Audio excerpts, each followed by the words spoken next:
Iya, oke guys. Kembali lagi bersama saya. Hari ini hari Kamis ya. Oh, sorry, Rabu ya. Rabu tanggal 9 November jam setengah 4 sore. Ya, gimana kabar kalian pada hari ini guys? Ya, ini pas tutup bursa ya guys ya tadi. Gimana kabar saham kalian pada hari ini? Kayak gitu, terutama bagi pecinta koal ya, koal lovers begitu. Gimana nih? Udah dak belum? Ya, hari ini untuk koal sendiri ya dari bar chartnya sendiri memang mengalami penurunan ya. Itu yang mengakibatkan saham-saham koal hari ini terjun. Tapi ada beberapa yang naik, tapi naiknya pun juga tipis. Ada juga yang stagnan ya, seperti KKGI stagnan, kemudian BOS naik tipis kayak gitu ya dan sebagainya. Nah, sedangkan untuk emiten-emiten yang berdividen jumbo itu malah turun dalam guys. Ya Adro, BSSR, PTBA, dan ITMG. Nah itu juga turun dalam tuh. Nah kenapa ya memang uh, isunya ya terkait dengan Barcat sendiri ya. Barcat kan turun nih. Makanya untuk sentimen dari koal sendiri itu ya sentimennya negatif kayak gitu loh. Tapi tenang aja guys, selama untuk harga acuan dunia ya batubara dunia itu di atas 300 dolar begitu, ya harusnya sih masih aman kayak gitu ya. Gitu loh. Jangan turun sampai 250 aja kayak gitu loh ya. Normalnya itu kan harusnya itu kan 150 guys ya. Sekarang masih di atas 300 ya masih apa ya naik dua kali lipatnya begitu loh ya. Jadi nggak usah khawatir sih. Justru saya tadi mau average down guys ya. Cuma RDN saya saldonya itu entah hilang kemana ya, ini juga terkait dengan apa ya sistemnya Stockbit yang error begitu. Ini juga apa ya sangat disayangkan bagi saya. Kenapa ketika harga saham lagi diskon-diskonnya begitu RDN-nya nggak ada guys kayak gitu. Nah ini juga patut apa ya kita protes begitu. Semoga Stockbit, pihak dari Stockbit itu mendengar ya guys ya keluhan customernya begitu. Oke, hari ini saya akan membahas ya salah satu bank yang menurut saya bagus dan harusnya ya di portofolio kalian itu, selain kalian mengoleksi saham-saham yang rally ya dari berbagai sektor, kalian juga harusnya ya wajib untuk mengoleksi satu saham perbankan sebagai saham defensif begitu yang layak di hold selamanya kayak gitu. Nah, BJBR ini ya guys ya, BJBR, BJTM kayak gitu, itu adalah salah satu yang menurut saya itu saham grow dividend stock begitu. Ya, kenapa? Karena kalau kita lihat dari data RTI sendiri, untuk DPS-nya ya, DPS-nya itu setiap tahun itu meningkat guys. Kecuali 2020 ya. 2020 itu hampir sama dengan 2019. Kenapa? Karena memang corona covid ya, itu kita wajar ya. Tapi kalau kita lihat ya, untuk DPR-nya sendiri itu memang kurang dari 2020 itu hanya 49%. Tapi selebihnya ya worth it sih menurut saya ya. Dan DPS-nya pun juga harusnya bertumbuh itu. Masih cenderung bertumbuh kayak gitu. Makanya uh, saya kategorikan untuk BJBR, kemudian BJTM sendiri itu adalah saham yang grow dividend kayak gitu. Layak untuk diinvestasikan selamanya begitu. Kenapa? Karena dividennya terus bertumbuh seperti itu. Ya, dividen yield yang kita dapatkan pun juga ya terus bertumbuh artinya. Kayak gitu loh, ya. Tapi kita tidak bisa memanfaatkan capital gainnya guys. Karena untuk saham-saham seperti ini beda dengan saham-saham nasional seperti BRI, BNI, BCA begitu. Kenapa? Karena ini saham daerah guys. Jadi ruang ekspansinya itu tidak lebih besar daripada saham-saham yang nasional seperti BRI, BCA kayak gitu kan. Dia ada ekspansinya ya, room grow-nya ekspansinya lah ya. Itu lebih gede lagi daripada bank-bank daerah seperti ini kayak gitu loh ya.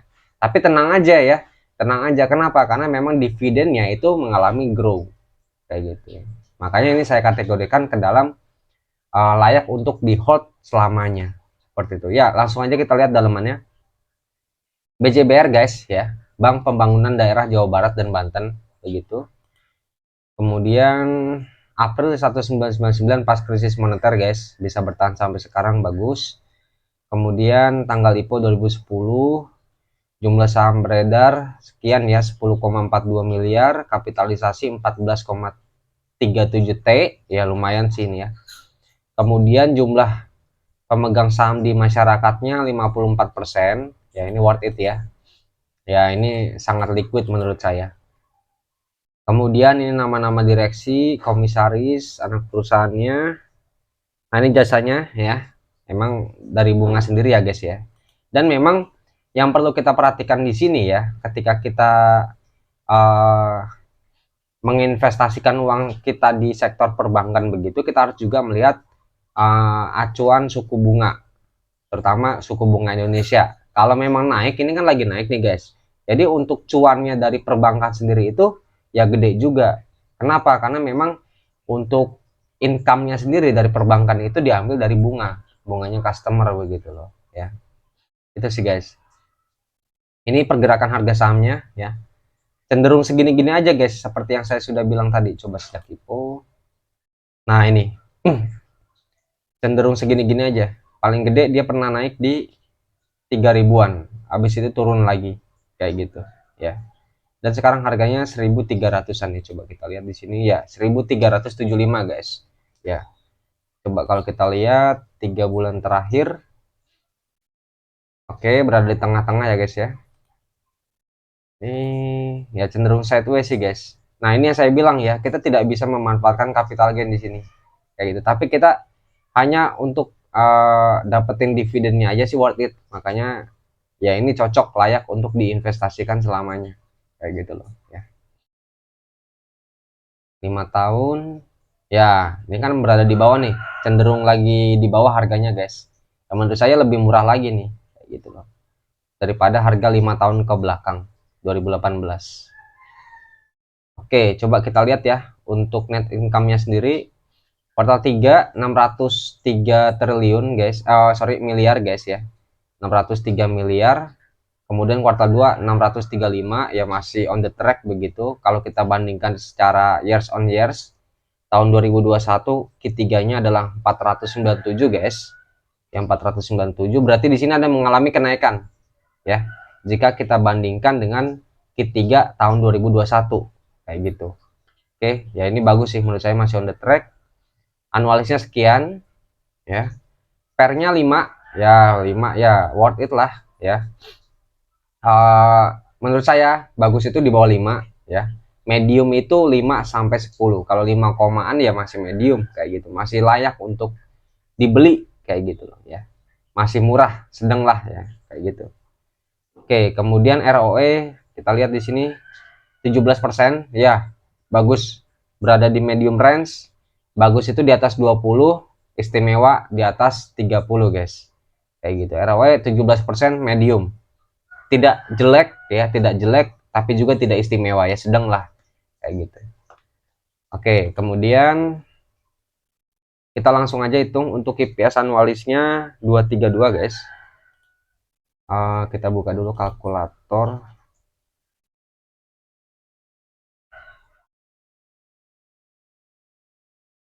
Oke, boleh guys.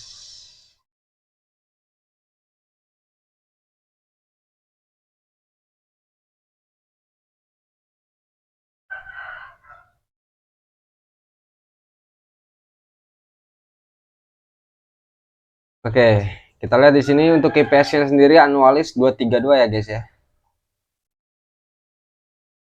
232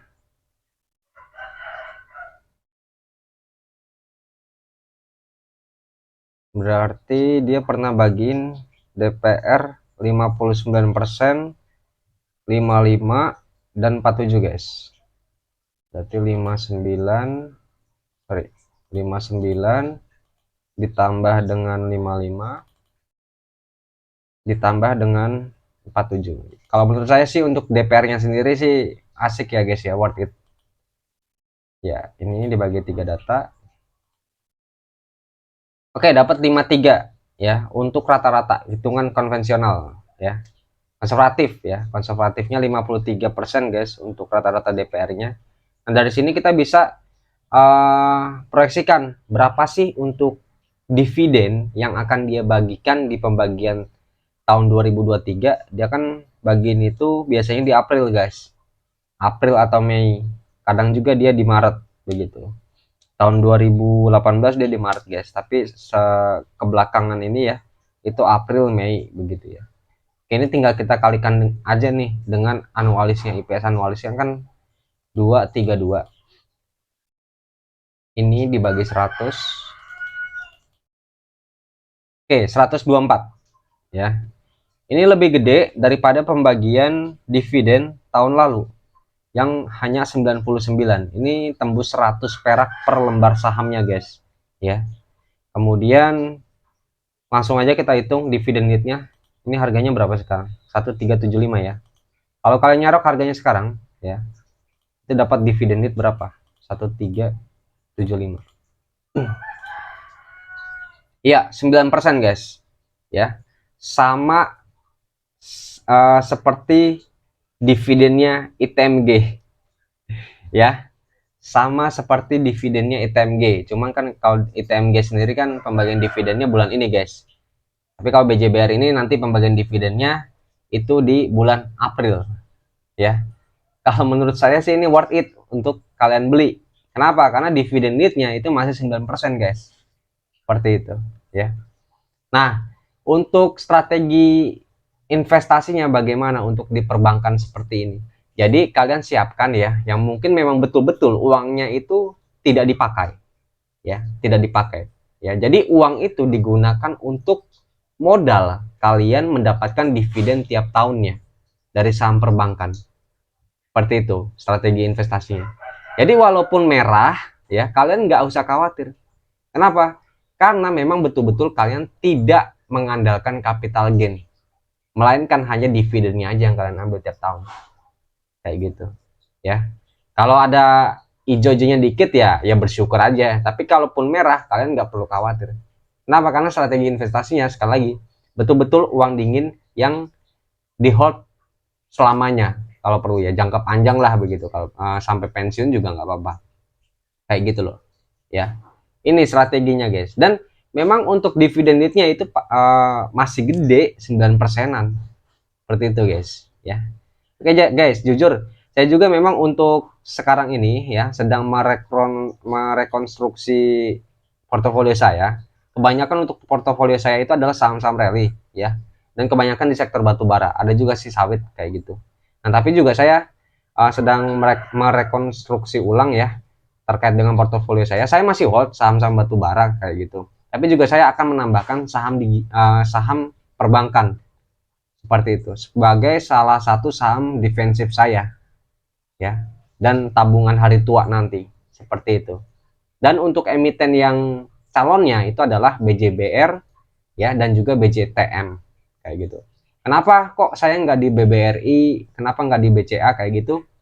Untuk dividen yieldnya itu lebih gede BJBR dan BJTM guys daripada kedua saham tadi yang nasional. Tapi ada kelebihannya juga nih saham nasional. Kenapa? Biasanya untuk saham nasional sendiri ya, walaupun dividen yieldnya kecil ya, tapi dia dapat capital gain kayak gitu ya. Nah, dapat capital gain kan harus di sell. Nah, kalau maunya saya itu memang untuk diperbankan sendiri tidak di sell. Saya hanya memanfaatkan dari dividen yieldnya aja kayak gitu. Yang saya hold selamanya. Begitu sih guys ya. Ini masih worth it harganya menurut saya ya. Kayak gitu sih guys. Kemudian kalau kita lihat apa nih? Bentar ya. Kamu sudah habis. Oke.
Ya oke guys, sorry tadi ke logout. Ya, kita masuk lagi ya, balik lagi ke ini pembahasan kita. Ya paling enggak saya antri ya. Mulai harga sekarang pun udah masuk sih kalau saya. Nyicil pelan-pelan di area 3.700 3.300 sorry 1.370 itu ya. Kemudian saya akan antri lagi di sini guys. Nah, saya gambarkan dulu di sini pas moving average-nya di harga 1.360-an ya guys ya. Ya mungkin saya akan average pelan-pelan ya, sambil masukin begitu di area supportnya guys. Ini juga ada moving average di sini 1.340-an, dan kalau dia sampai ke sini ya, ke bawah sini area 1.310-an, saya baru masukin banyak. Kayak gitu sih guys. Ya ini sebagai tabungan hari tua. Oke, mungkin itu aja sih guys ya. Pembahasan kita pada sore hari ini di saham perbankan BJBR ya. Kalau memang video ini membantu, jangan lupa untuk subscribe. Sampai jumpa di lain waktu. See you semua, bye.